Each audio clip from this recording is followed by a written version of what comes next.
dear to my heart. I am a true horned frog, go frogs. So when I was in high school, my grandmother gave me this, it's called, in the Navajo way, it's called che. It's a horned frog. So when she gave it to me, I think she understood the symbol that it represents. It represents strength and power and triumph. And if you've ever heard of the Navajo mythology, it talks about the che going into contest against lightning, which again was an incredible force. When I was little, we would pick up our che and we would rub it on our chest and also say a prayer saying, I will be in good health and harmony, and then we sprinkle some corn pollen. And we had to put it back where we found it and let it go on its way. So maybe back then, my grandmother and this che knew that I was destined to be here. So back in '94, when I arrived at TCU, it was a whole new world to me. And again, then I was officially living on the reservation. And when I came to TCU, I actually came on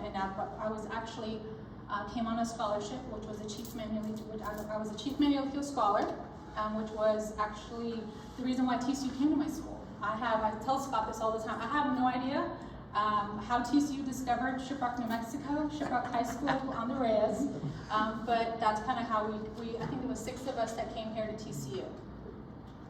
And having that, I think with the Navajo Nation flag up in the corner, it really, for me, represents respect and resilience, and representation of not only just my family, my grandparents, my parents, and my ancestors. And also, it also represents the 4 sacred mountains. And if you see the mountains, you have the north, which is the Black Mountain. You have the south, the Blue Mountain, the east, and the west. So my grandma always said, when you leave the 4 sacred mountains, obviously you live in 2 worlds, the Navajo world and the not Navajo world. So I feel like having this flag here represents the ability for the students who do come after me being able to live in that world. So also the other piece on here also represents the 4 students who started the Native American Student Organization. So back in '92, there were actually 2 Navajo students who came, and also I came in '94. So when we first came, one of the things that I mentioned earlier is I had culture shock. Obviously, nobody looked like me. Everybody was Caucasian. Nobody spoke Navajo, but at the same time, one of the things I've always been told by my father is to be able to live in both worlds. And obviously, when I was here, I thought about, I'm here for my family, not just for myself. So I thought, how do I survive? Obviously, resilience comes from the Native Americans, I feel like, and also with my family. And so one of the things that we talked about is, if we can't live back home, how can we bring home here? So that's how we started the Native American organization. We wanted to teach them what we ate, what our food was, what our culture was, what our songs were, what our traditions were. There was actually other organizations, Organization of Latin American Students, and also the International Student Organization. So they invited us over. We did a fashion show. At the time, we had our regalia with us. And I think at the time, I didn't really understand how it was going to affect other students. So for me, they saw me as, I guess a token in a sense. You know, no one's ever met Native Americans before. Actually, they would ask, are you real? You know, do you still live in teepees? I think that was one of the stories that I had shared with Scott when I had first met him, is just my experiences here at TCU. So for me, this flag means more than that. I feel like, you know, we've trailblazed at TCU as previous Native American students to make it easier for others. And then the other thing is, obviously, for the Navajo people to be able to see a symbol of home, to be able to feel welcomed, to be able to feel like they're at home. And I think just with what TCU has done, I truly am grateful. I think before I left TCU, I always said I would not let another Native American student come here because it's very difficult. And you have to survive, right? Because it's different from your culture. But now, I would say that that's a different feeling for me, seeing this and the work that TCU has done. So the other thing on this flag is the rainbow. And when you see the rainbow, it's a symbol of restoration, harmony, and balance, and a person's cojon, meaning how they live in their life. And if there's anything that's really important to just the Navajo culture, it's that, is to be able to live in wisdom, to be able to have the good spirits around you. So again, thank you for all the work that you guys have done, and hopefully, the work continues with TCU. Thank you.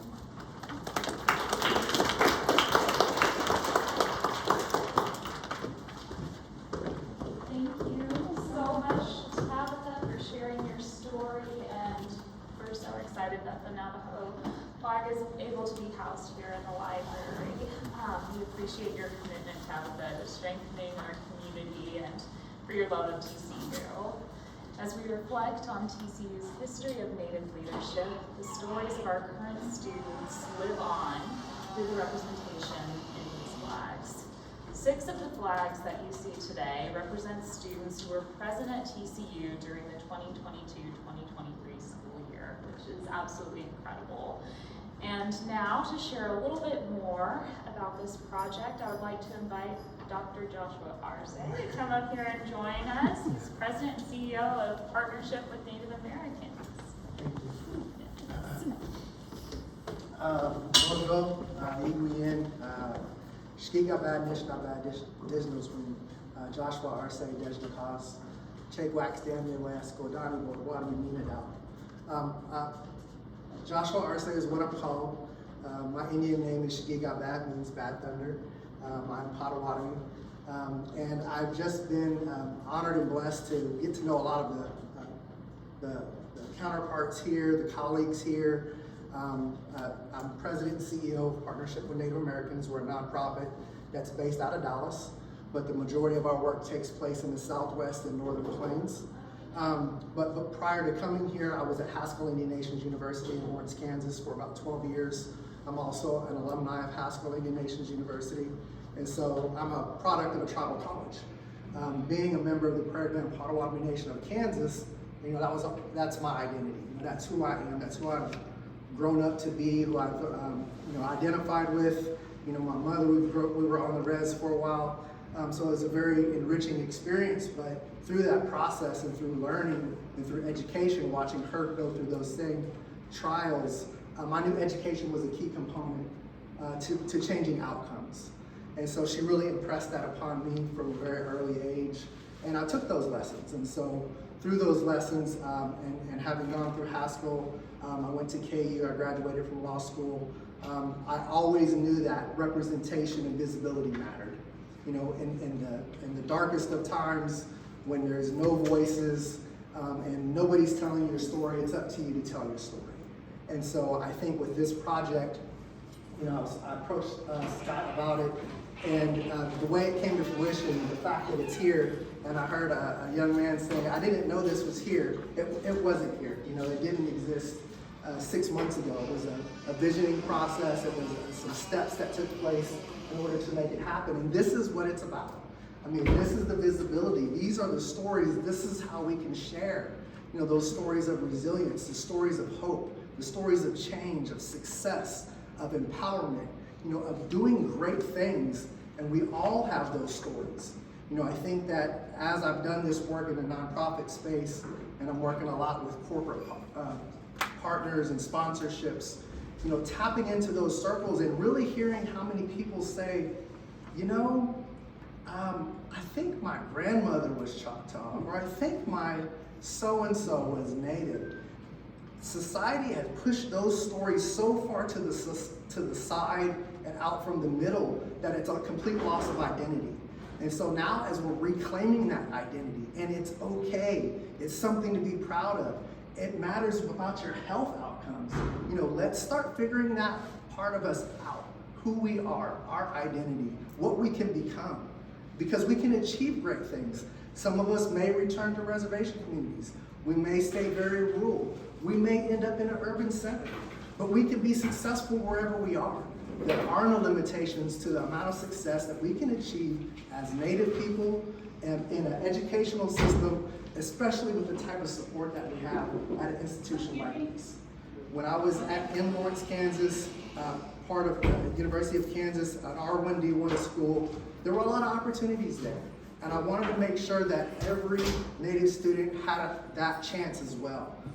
TCU is opening up a lot of doors. The work that Scott and his crew is doing here, I mean, it's just fantastic. So when I got here 4 years ago, just before COVID, and I started reaching out and trying to network. It's like I reached out to UTA, UNT, TCU, SMU. I reached out because I still have a passion for working with college students. Scott, picked up the phone. He called me back. We've cultivated a relationship. And this is one of the just small things that is an accumulation of it through the hard work of the Student Association, and the people and the support of this campus. Visibility matters. Erasure is real, and it's something that we fight all the time. And so if we can get out here in these spaces and tell these stories, have this visibility and representation, it's so powerful. It's so powerful. It's a type of change where we can create allies. We get people that support our movements. Sometimes we just need people to stand beside us while we're going through these things. And so as we develop those cohorts, as we develop those allyships, I think that the groundwork has been laid, and to show that respect and that honor to the students that were here before and the grandmother stories, we are our ancestors' wildest dreams. And so we can continue to do great things. And I just say thank you. Chimigwechi from the bottom of my heart. It's been an awesome time getting to know this school, getting to know these people, and I look forward to what's to come in the future. Thank you.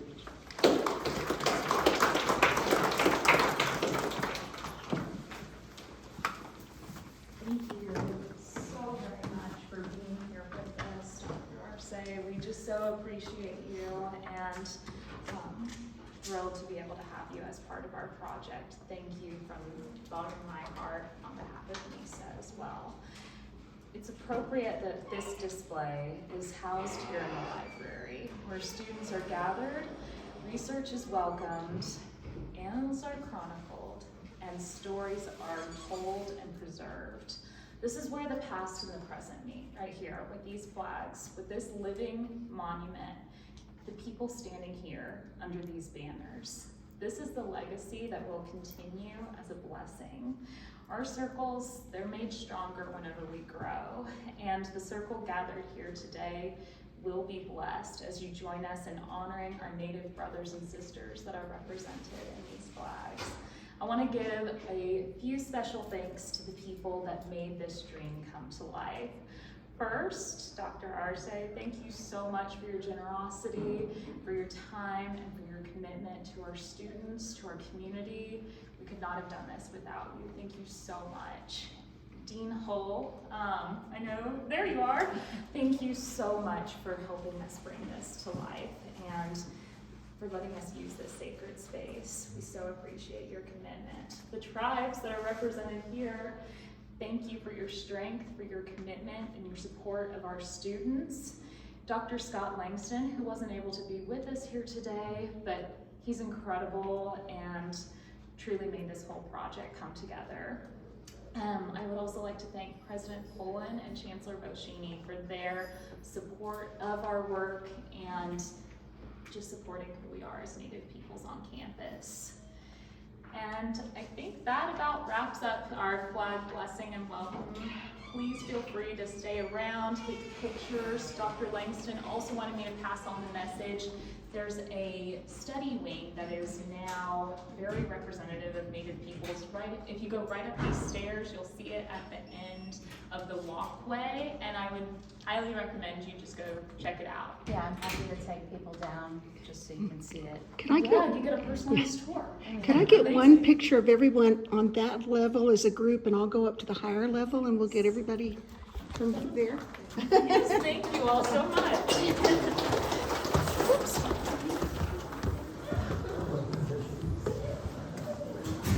Now, if everybody could stand right in this area, then I'll take it from down there. Let's get everyone. Show them a lot of people showed up. Yeah, that'll be good.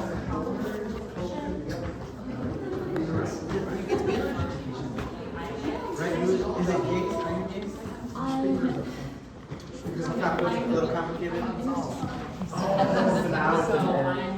So Haley, I'm gonna want you to be in the front. Yeah, right about there. I want you to be in front. Okay. Just put my backpack Oh, okay. I've got it. Is everybody up there? Sure. Hello. Hey, how are you? I didn't even get down to it. I'm sweaty. And then I can swap with you in that, so I can take a picture with you. With Well, so I can do- okay.